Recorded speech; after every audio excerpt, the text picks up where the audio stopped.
घेरा हुआ था। सती का शरीर दक्ष के यज्ञ में जल रहा था। शिव दुख से कराह रहे थे। किसने सोचा था कि दुनिया की सबसे पहली प्रेम कहानी का अंत इस प्रकार होगा। पर क्या करें, नियति का लिखा कोई नहीं टाल सकता, स्वयं भगवान भी नहीं। लेकिन यह अंत नहीं था, यह शुरुआत थी। शुरुआत थी एक अजर अमर प्रेम कहानी की, जो सदियों तक याद की जाने वाली थी। यह शुरुआत थी शिव और पार्वती की, उनके प्रेम कहानी की, एक नए युग की। तो चलिए आज की इस कथा में जानते हैं कि क्या हुआ सती की मृत्यु के बाद और कैसे मिले शिव और पार्वती। आखिर क्यों सती के बाद शिव ने पार्वती को स्वीकार किया। यह प्रेम कहानी उतनी सरल नहीं है जितनी लगती है। यह मार्ग कठिनाइयों से भरा हुआ है, और अगर आप शिव और पार्वती के मिलन के हर पहलू को समझना चाहते हैं तो इस वीडियो को अंत तक जरूर देखें। सती की मृत्यु के बाद शिव सती के शरीर को उठाकर अपने विरह में पूरे ब्रह्मांड में भटक रहे थे, जिससे पृथ्वी का संतुलन बिगड़ने लगा। तब विष्णु ने अपने सुदर्शन चक्र से सती के शरीर के टुकड़े कर दिए, जिसके बाद शिव शांत हुए और कैलाश पर्वत पर ध्यान में चले गए। शिव सती की मृत्यु का दुख सहन न कर सके और एकांत में वास करने लगे। सब कुछ शांत हो गया था, लेकिन इन सब के बीच असुरों की दुनिया में एक नई शक्ति जन्म ले रही थी, जिसका नाम था ताड़कासुर। वह शिव की अनुपस्थिति में बढ़ती हुई अराजकता का प्रतीक था। उसने कठोर तपस्या की और अपने तपोबल से पूरे ब्रह्मांड को हिलाकर रख दिया। अंततः उसकी तपस्या से प्रसन्न होकर ब्रह्मा जी प्रकट हुए। ब्रह्मा जी ने कहा, मांगो पुत्र, क्या वर चाहते हो। तब ताड़कासुर ने कहा, हे ब्रह्मदेव, मुझे ऐसा वरदान दीजिए कि मेरी मृत्यु केवल शिव जी के पुत्र के हाथों ही हो। ब्रह्मा जी ने कहा, तथास्तु। ताड़कासुर जानता था कि शिव सती के विरह में कैलाश पर तप में लीन है और कभी दूसरा विवाह नहीं करेंगे। ऐसे में उनके पुत्र होने का तो सवाल ही नहीं उठता। यह वरदान पाकर ताड़कासुर चारों ओर तबाही मचाने लगा। उसका आतंक तीनों लोकों में फैल गया। देवताओं के आश्रम जल गए, यज्ञ नष्ट हो गए और स्वर्ग भी कांप उठा। तभी सभी देवता इंद्र सहित ब्रह्मा जी के पास पहुंचे और बोले, हे ब्रह्मदेव, यदि शिव न जागे तो सृष्टि नष्ट हो जाएगी। ब्रह्मा जी ने शांत और दुखी स्वर में कहा, उसकी मृत्यु शिव जी के पुत्र के द्वारा ही संभव है, और यह तभी हो सकता है जब शक्ति पुनः जन्म ले। तब देवताओं ने निर्णय लिया, शक्ति का पुनर्जन्म होना ही होगा, क्योंकि शिव और शक्ति के मिलन के बिना न सृष्टि चल सकती है, न संतुलन बन सकता है। यहीं से शुरू होती है असली कहानी, शिव और पार्वती के मिलन की कहानी। हिमालय की बर्फीली चोटियों के बीच, जहां नदियां रेशमी लहरों की तरह बहती हैं और हवा में शुद्धता की गंध घुली रहती है, वहां एक दिन धरती, आकाश और देवता सब एक पल को ठहर गए। राजा हिमवान और रानी मैना के घर एक दिव्य कन्या का जन्म हुआ। जब कन्या ने पहली बार आंखें खोली तो पूरा महल दिव्य आभा से भर गया। उनकी मुस्कान में करुणा थी और उनकी आंखों में अनंत ब्रह्मांड की गहराई, मानो स्वयं शक्ति स्वरूप हो। उस कन्या का नाम रखा गया पार्वती। समय के साथ वह कन्या बड़ी होने लगी। उसे बचपन से ही प्रकृति से गहरा लगाव था, फूलों से, जल से, पशु पक्षियों से और उस नीलकंठ देव से, जिनकी कहानियां अक्सर साधु संत गुनगुनाते थे। महादेव का वर्णन करता तब छोटी पार्वती की आंखें चमक उठती। उन्हें न जाने क्यों शिव की हर बात पर अपनापन महसूस होता था, जैसे आत्मा किसी अधूरे गीत को याद कर रही हो। वह घंटों तक हिमालय की गुफाओं में जाकर ध्यान मग्न हो जाती। कभी मिट्टी से शिवलिंग बनाती तो कभी फूलों से उनका श्रृंगार करती। उनके हृदय में बिना किसी सिखाए शिव के प्रति एक अटूट भक्ति जाग चुकी थी।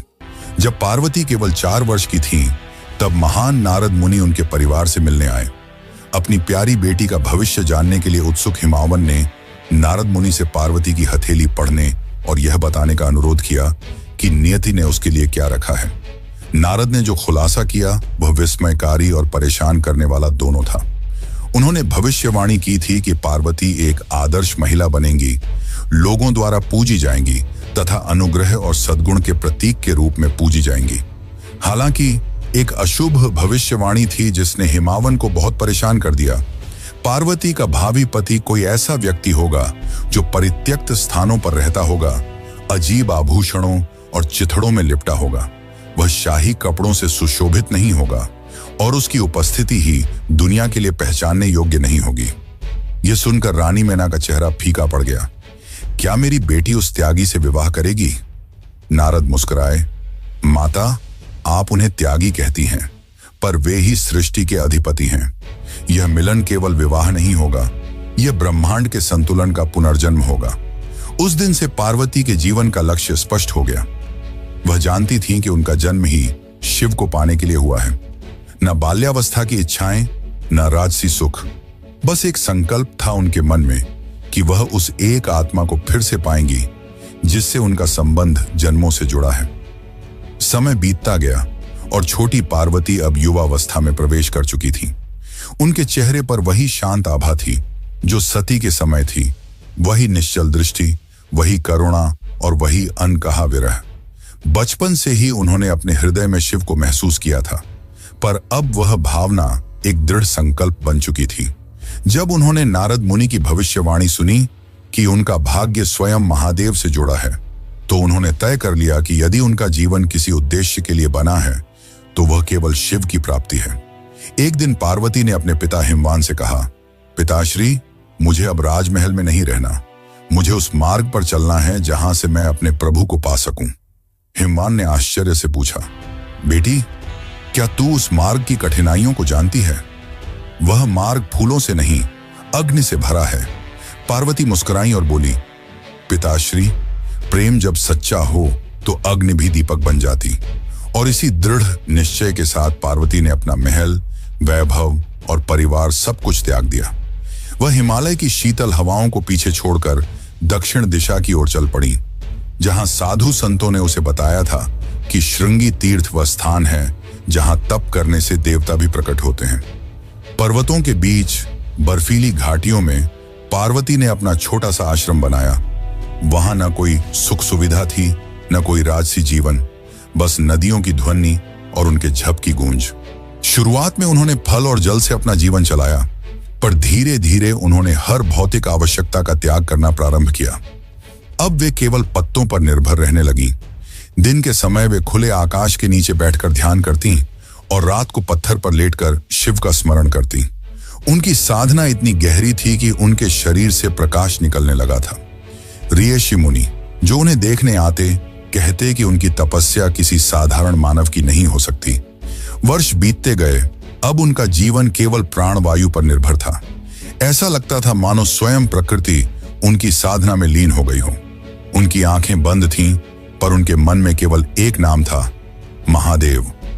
जब पार्वती ने अपनी तपस्या जारी रखी तो दुनिया ताड़कासुर नामक एक भयंकर राक्षस के आतंक से त्रस्त हो गई। उसे हराने के लिए बेताब दिव्य देवताओं ने ब्रह्मा से सलाह मांगी। ब्रह्मा ने उन्हें बताया कि केवल भगवान शिव और पार्वती का पुत्र ही राक्षस को परास्त कर सकता है, लेकिन गहन ध्यान में डूबे शिवजी तक पहुंचना असंभव था। तभी दिव्य देवताओं ने भगवान शिव को उनकी समाधि से जगाने के लिए प्रेम के देवता कामदेव को नियुक्त करने का निर्णय लिया। कामदेव ने अपनी इच्छा के तीरों से सुगंधित फूलों और मधुर संगीत के साथ आकर्षण का माहौल बनाकर भगवान शिव के ध्यान को बाधित करने का प्रयास किया। अपने सर्वोत्तम प्रयासों के बावजूद शिवजी अप्रभावित रहे तथा गहन ध्यान की अवस्था में लीन रहे। निराश होकर कामदेव ने शिवजी पर सीधे तीर चलाने का चरम कदम उठाया, जिससे वह अपनी समाधि से जाग गए। कई वर्षों में पहली बार भगवान शिव ने अपनी आंखें खोली और जैसे ही उन्हें घुसपैठ का एहसास हुआ, उन्होंने उग्र ऊर्जा की चमक में अपनी तीसरी आंख खोली और कामदेव को नष्ट कर दिया। उसी क्षण कामदेव की पत्नी रति भगवान शिव के चरणों में गिर पड़ी और अपने पति के जीवन की भीख मांगने लगी। शिवजी हालांकि कठोर थे, नरम पड़ गए और कामदेव को एक वरदान दिया, वह जीवित रहेंगे लेकिन बिना शरीर के। तब से कामदेव निराकार अस्तित्व में हैं। इन सब के बाद ब्रह्मा, विष्णु और सभी देव कैलाश पहुंचे। ब्रह्मा ने शिवजी से शांत स्वर में कहा, हे महादेव, शक्ति फिर से जन्म ले चुकी है। वही शक्ति जो आपको समर्पित है, वह तप में लीन है और उसका संकल्प पूरे ब्रह्मांड को जला सकता है। केवल आपका स्नेह ही उसकी अग्नि को शांति दे सकता है। शिव ने कुछ पल मौन रहकर उत्तर नहीं दिया, पर उनके भीतर कुछ हिल चुका था। हजारों वर्षों की समाधि में पहली बार उन्होंने अपने हृदय में उस कंपन को महसूस किया, वही जो कभी सती के नाम से गूंजता था। अब समय आ गया था शिव और पार्वती के मिलन का, पर यह इतना भी आसान नहीं था।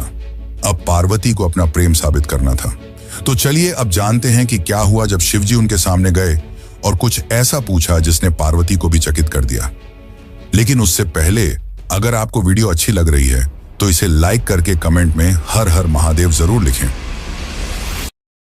श्रृंगी तीर्थ की गहरी घाटियों में जहां पार्वती अब भी तप में लीन थी, शिव अब जाग चुके थे। पर क्या वे पार्वती को तुरंत स्वीकार करेंगे? क्योंकि सती के जाने के बाद शिव जी दोबारा विवाह नहीं करना चाहते थे, परंतु देवताओं की विनती पर वो एक बार के लिए सोच में पड़ गए और उन्होंने पार्वती की परीक्षा लेने की सोची। वो एक साधु के रूप में पार्वती के सामने पधारे। पार्वती ध्यान में लीन थी, तभी उनके सामने वह साधु पधारे और कहा, मां, कुछ भिक्षा मिलेगी? पार्वती ने अपनी आंखें खोली और करुणा भरी स्वर में कहा, मुनिवर, जो भी मेरे पास है वह आपका ही है। साधु ने मुस्कुराते हुए कहा, सुना है तुम तप कर रही हो किसी औघड़ योगी के लिए। पार्वती ने शांत स्वर में उत्तर दिया, हाँ, वही मेरे आराध्य हैं, वही मेरे जीवन का उद्देश्य। साधु हंस पड़े और कहा, अरे कन्या, तुम इतनी सुंदर, इतनी शालीन और उस योगी के लिए तप कर रही हो जो श्मशान में रहता है, जो भस्म रमाता है, जो सांपों को गले में डालता है, जो धन, वैभव और सुख से दूर भागता है। वह तुम्हारे योग्य नहीं। तुम किसी राजकुमार के योग्य हो, किसी देव के योग्य हो, न कि उस त्यागी के। क्षण भर को वायु थम गई। पार्वती की आंखें बंद थीं, पर चेहरा दृढ़ हो गया। उन्होंने धीरे से उत्तर दिया, मुनिवर, आप उस औघड़ को नहीं जाना। वही मृत्यु से परे है, वही सृष्टि का आरंभ है। वह भस्म रमाता है क्योंकि वह अहंकार को जलाकर शुद्ध करता है। वह श्मशान में रहता है क्योंकि उसे जीवन और मृत्यु का भय नहीं। वही योगी, वही त्यागी मेरा सर्वस्व है। संसार उसे त्यागा हुआ कहता है, पर मैं उसे सृष्टि का धड़कता हृदय मानती हूं। मुनिवर हंस पड़े और कहा कि अगर उसने तुम्हें स्वीकार नहीं किया तो? पार्वती की आंखों से करुणा बह निकली, पर स्वर पहले से भी स्थिर था और पार्वती ने शांत स्वर में कहा कि प्रेम में स्वीकृति या अस्वीकृति नहीं होती, केवल समर्पण होता है। मैं उन्हें पाने के लिए नहीं, उन्हें महसूस करने के लिए जन्मी हूं। यदि मेरा प्रेम सच्चा है तो उन्हें जागना ही होगा, क्योंकि शिव भी बिना शक्ति के अधूरे हैं। साधु उनकी यह बातें सुनकर मौन रह गया और उन्हें एहसास हुआ कि यही सती का पुनर्जन्म है।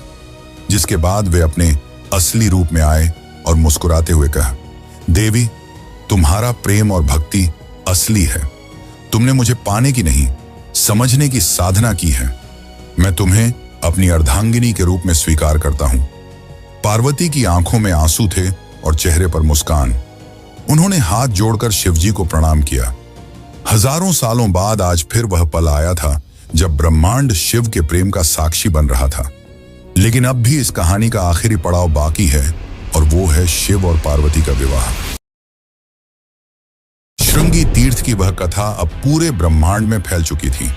हर लोक में यह चर्चा थी कि हिमवान की पुत्री पार्वती ने अपने तप से स्वयं महादेव को प्रसन्न कर लिया है। देवता प्रसन्न थे और दिशाएं भी गूंज उठी थीं कि शक्ति फिर से शिव के पास लौट आई है। जब यह समाचार हिमालय पहुंचा तो वहां उत्सव जैसा माहौल था, पर इस आनंद के बीच एक चेहरा चिंतित था, राजा हिमावन का। रानी मैना बोली, स्वामी, हमारी बेटी को वह प्राप्त हुआ जिसे पाने के लिए वह कई वर्षों से तप कर रही थी, तो अब तो सब कुछ शुभ ही होगा। हिमावन ने गहरी सांस ली। उनकी आंखों में चिंता थी। मैना, मैं प्रसन्न हूं, पर मन में एक भय भी है। जिस महादेव को सृष्टि विनाशक कहती है, जो भस्म रमाते हैं, जो श्मशान में रहते हैं, क्या वे हमारी कोमल कन्या के योग्य होंगे? क्या वह गृहस्थ जीवन निभा पाएंगे? हवा में मौन छा गया। हिमालय की बर्फीली चोटियां भी मानो उनकी चिंता को सुन रही थीं। वे पिता थे और पिता का हृदय प्रेम से भरा होता है, पर उसमें डर भी होता है। उसी समय महल में एक तेजस्वी ऋषि का आगमन हुआ, ऋषि वशिष्ठ। उनके साथ कुछ देवगण भी थे। ब्रह्मा, विष्णु और कुबेर, पूरा महल उनकी आभा से आलोकित हो उठा। हिमावन ने चरणों में प्रणाम किया। स्वागत है महर्षि, किस कारण आप पधारे हैं? वशिष्ठ ने मुस्कुराते हुए कहा, राजन, हमें पता चला है कि आप अपनी पुत्री के विवाह को लेकर चिंतित हैं, पर जान लीजिए, यह कोई सामान्य विवाह नहीं, यह ब्रह्मांडीय संयोग है। यह मिलन केवल दो आत्माओं का नहीं, बल्कि सृष्टि के दो मूल तत्वों का संगम है, शिव और शक्ति का पुनर्मिलन। हिमावन ने धीमे स्वर में कहा, महर्षि, मैं जानता हूं कि महादेव सृष्टि के स्वामी हैं, पर उनका जीवन तपस्या में बीतता है। क्या ऐसी विरक्ति मेरी पुत्री के लिए उपयुक्त होंगे? ब्रह्मा ने आगे बढ़कर कहा, राजन, शिव का त्याग ही उनकी महिमा है। जो सब कुछ छोड़कर भी सबका रक्षक है, वही सच्चा स्वामी है। वह भस्म नहीं रमाते, वह मोह को जलाते हैं। वे श्मशान में नहीं रहते, वे मृत्यु पर विजय का प्रतीक हैं। तुम अपनी चिंता छोड़ो, क्योंकि यह विवाह स्वयं नियति ने लिखा है।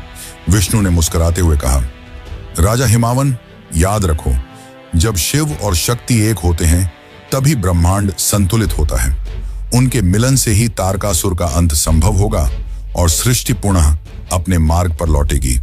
कुबेर ने आगे कहा, और यदि तुम्हें चिंता है कि तुम्हारी पुत्री किसी निर्धन से विवाह कर रही है, तो जान लो, शिव ही मेरे स्वामी हैं, जिनके नाम से संपत्ति का अर्थ भी पवित्र हो जाता है। वे त्याग में भी संपूर्ण हैं और तप में भी राजसी। जब वे चाहें तो समस्त ब्रह्मांड उनके चरणों में रख सकता हूं। राजा हिमावन मौन खड़े रहे। उनकी आंखों में अब भय नहीं, श्रद्धा थी। उन्होंने धीरे से कहा, तो यह निश्चय है, यह विवाह केवल मेरी पुत्री का नहीं, सृष्टि की स्थिरता का है। वशिष्ठ ने सिर झुकाकर कहा, बिल्कुल, और इस विवाह का शुभ मुहूर्त भी तय हो चुका है। जिस दिन रोहिणी नक्षत्र और बुध एक साथ मिलेंगे, उसी दिन यह ब्रह्मांडीय युगल एक होगा। उस दिन को देवता भी पावन मानेंगे और वही दिन महाविवाह के रूप में सृष्टि में अंकित रहेगा। अब चालू होने वाला है शिव और पार्वती का विवाह, पर उससे पहले शिव जी अपनी बारात लेकर आएंगे और उनकी बारात को देखकर जो हुआ उसे जानकर आप भी चौंक जाएंगे। तो चलिए अब जानते हैं आगे की कथा। लेकिन उससे पहले अगर आपको वीडियो अच्छी लग रही है तो इसे अपने मित्रों और रिश्तेदारों को भी जरूर शेयर करें। विवाह की तिथि निश्चित हो चुकी थी। शिव जो सदियों से मौन थे, अब अपने विवाह की तैयारी में थे, पर यह तैयारी संसार जैसी नहीं थी। महादेव ने अपनी जटाओं से गंगा को प्रवाहित किया, अपने शरीर पर भस्म रमाई और नागों को गले में धारण किया। उनके माथे पर त्रिपुंड भभूति चमक रही थी। यह कोई राजसी दूल्हा नहीं, एक औघड़ योगी थे, जिनके लिए वैभव का कोई अर्थ नहीं, परंतु उनकी बारात, वह तो पूरे ब्रह्मांड की सबसे अनोखी बारात बनने वाली थी। चारों दिशाओं से विचित्र प्राणी आने लगे। कोई भूत था, कोई प्रेत, कोई योगी, कोई सिद्ध, कोई नग्न था, कोई राख से ढका, कोई डमरू बजा रहा था तो कोई चिल्ला रहा था, हर हर महादेव। गंधर्वों के गीतों में अघोरियों के नृत्य घुल गए थे। शंख, डमरू, मृदंग और तांडव की ध्वनियां मिलकर एक अकल्पनीय लय बना रही थी। स्वयं विष्णु और ब्रह्मा बारात में सम्मिलित हुए। यह एक ऐसी बारात थी जिसमें देवता भी थे और दानव भी, क्योंकि शिव सबके हैं, किसी वर्ग के नहीं। बारात जब हिमालय की ओर चली तो आकाश रंगों से भर गया। पुष्पों की वर्षा हो रही थी, पर्वत झूम रहे थे और चारों ओर केवल एक ही नाम, बोलो बम बम भोले। लेकिन जैसे ही यह अनोखी बारात हिमावन के महल के समीप पहुंची, वहां का दृश्य कुछ और था। महल में मंगल गीत गूंज रहे थे, स्त्रियां आरती की थाल सजाए खड़ी थीं। पर जब उन्होंने शिव की बारात देखी, उनके चेहरों से रंग उड़ गए। भस्म रमाए भूत, कंकालों की माला पहने प्रेत और विचित्र रूपों वाले योगी, यह दृश्य भयावह था। मेना देवी का चेहरा पीला पड़ गया। उन्होंने घबराकर कहा, स्वामी हिमावन, यह कैसी बारात है? क्या यही वह वर है जिसके लिए हमारी पुत्री ने तप किया? रानी मेना की आंखों में भय था। उन्हें लगा यह कोई विवाह नहीं, कोई प्रलय आने वाला है। वह कांपते स्वर में बोली, मैं अपनी बेटी को ऐसे वर के हाथों नहीं सौंप सकती। ये तो देव नहीं, मृत्यु का रूप है। पार्वती शांत थी, उनके चेहरे पर एक गहरी मुस्कान थी। वे आगे बढ़ी और अपनी मां के हाथ पकड़ते हुए बोली, माता, आप उन्हें उनके रूप से मत आंकिए। भस्म उनकी साधना है, श्मशान उनका ध्यान स्थल। वह किसी को डराने नहीं आए, वह स्वयं मृत्यु को भी जीवन देना जानते हैं। यही मेरे प्रभु हैं, सरल परंतु अनंत। उनकी वाणी में ऐसी शांति थी कि मेना के मन का भय पिघलने लगा। तभी पार्वती ने धीरे से कैलाश की दिशा में देखा और विनम्रता से कहा, प्रभु, आपकी बारात तो दिव्यता से भरी है, परंतु मेरी माता का हृदय भय से कांप रहा है। क्या आप अपने उस रूप में आ सकते हैं जिसे संसार देख सके? शिव ने मुस्कुराकर अपनी आंखें बंद की। एक पल के मौन के बाद जब उन्होंने उन्हें खोला तो समूचा वातावरण बदल गया। राख झरने लगी, नाग झुक गए और भूत प्रेतों का हाहाकार एक मधुर स्वर में बदल गया। अब वहां खड़े थे सुंदर मूर्ति महादेव, गले में पुष्पमालाएं, माथे पर चंद्र की कोमल ज्योति, तन पर रेशमी वस्त्र और मुस्कान में शांति का सागर। उनके दिव्य रूप को देखकर सब लोग विस्मित रह गए। रानी मैना की आंखों में आंसू थे, भय के नहीं, श्रद्धा के। उन्होंने हाथ जोड़ लिए।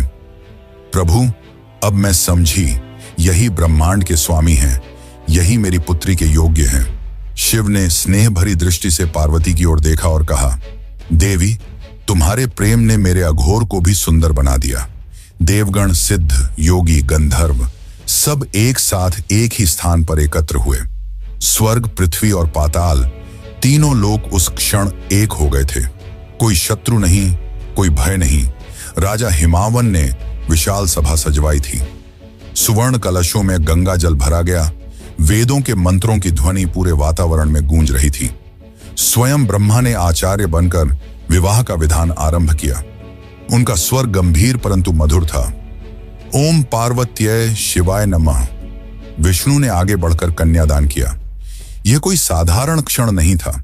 स्वयं सृष्टि का पालक अपनी ही ऊर्जा का दान कर रहा था सृष्टि के संहारक को, ताकि सृजन, पालन और संहार का संतुलन फिर से स्थिर हो सके।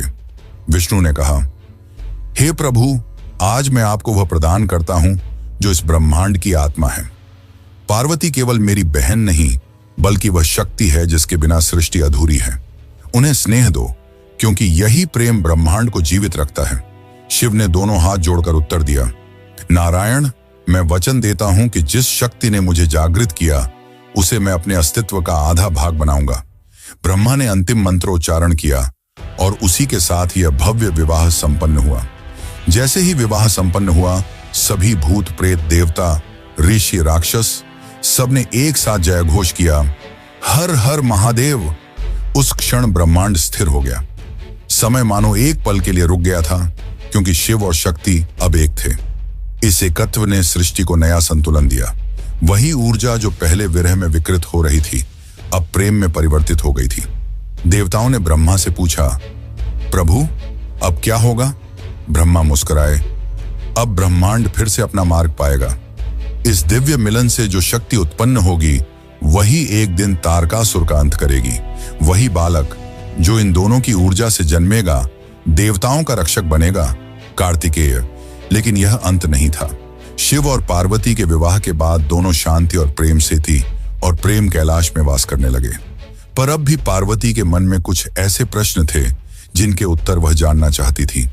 उस समय पार्वती ने जो शिव से पूछा, वह प्रश्न केवल प्रश्न नहीं थे, बल्कि आज के समय के लिए बताई गई बातें थीं।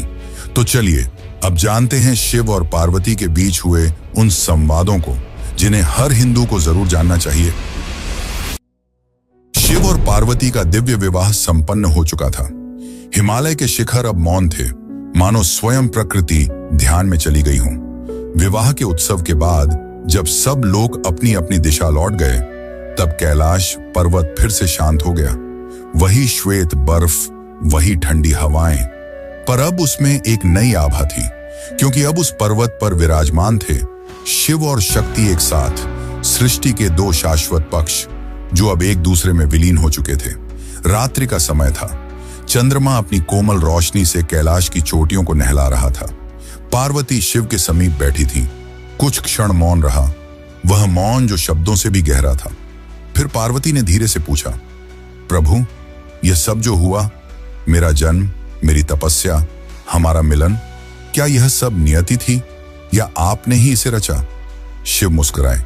उनकी आंखों में वह करुणा थी जो केवल सृष्टिकर्ता में होती है। उन्होंने कहा, देवी, सृष्टि में कुछ भी आकस्मिक नहीं होता। जो बीज ब्रह्मांड में बोया जाता है वह समय आने पर फलता ही है। सती का देह त्याग, तुम्हारा पुनर्जन्म, तुम्हारी तपस्या, यह सब पूर्व नियोजित था। ये मेरी नहीं, हमारी लीला थी। क्योंकि शक्ति के बिना शिव निस्तेज हैं और शिव के बिना शक्ति दिशाहीन। पार्वती ने विस्मय से देखा, तो क्या यह सब ब्रह्मांड की योजना थी? शिव बोले, हाँ, क्योंकि सृष्टि का चक्र तभी चलता है जब प्रेम और ज्ञान साथ हो। तुम प्रेम की ज्योति हो और मैं ज्ञान का शून्य। जब प्रेम ज्ञान से मिलता है तभी सृष्टि उत्पन्न होती है। यही रहस्य ब्रह्मांड का हृदय है। वह उठे और आकाश की ओर देखते हुए बोले, देखो देवी, ये तारे, ये ग्रह, ये तत्व सब एक ही ऊर्जा से बने हैं जो शक्ति है, पर उन्हें संचालित करने वाला जो मौन है वह शिव है। दोनों के बिना कोई अस्तित्व नहीं। जो इसे समझ लेता है वही मुक्त होता है। पार्वती ने विनम्रता से कहा, प्रभु, तो क्या यही कारण है कि आप मृत्यु में निवास करते हैं और मैं जीवन में? शिव ने धीरे से मुस्कुराते हुए उत्तर दिया, हाँ, क्योंकि मृत्यु और जीवन दो नहीं हैं, एक ही सत्य के दो रूप हैं। एक अंत का अनुभव करता है, दूसरा आरंभ का। और जब यह समझ आ जाती है कि दोनों एक ही हैं, तभी मोक्ष होता है।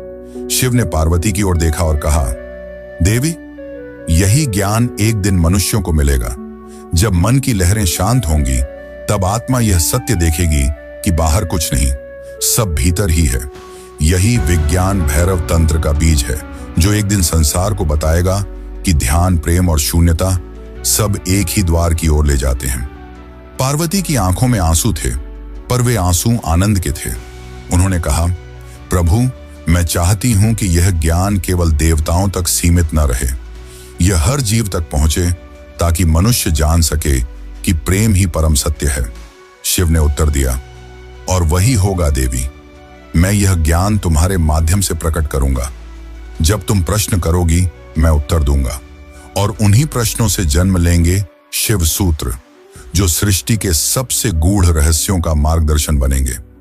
उस रात शिव और पार्वती के बीच का संवाद केवल दो आत्माओं के बीच नहीं था, वह संवाद था ब्रह्मांड और उसकी चेतना के बीच। वह रात्रि कभी समाप्त नहीं हुई, क्योंकि उसके शब्द आज भी गूंजते हैं, मंदिरों के घंटों में, ऋषियों की ध्यानस्थता में, और हर उस हृदय में जो सच्चे प्रेम और ज्ञान की खोज में है। और तभी आकाश में एक आहट हुई। मंद स्वर में वही मंत्र गूंजा जो ब्रह्मांड का शाश्वत सत्य है, शिवोहम शक्ति रश्मि। मैं ही शिव हूं और मैं ही शक्ति हूं।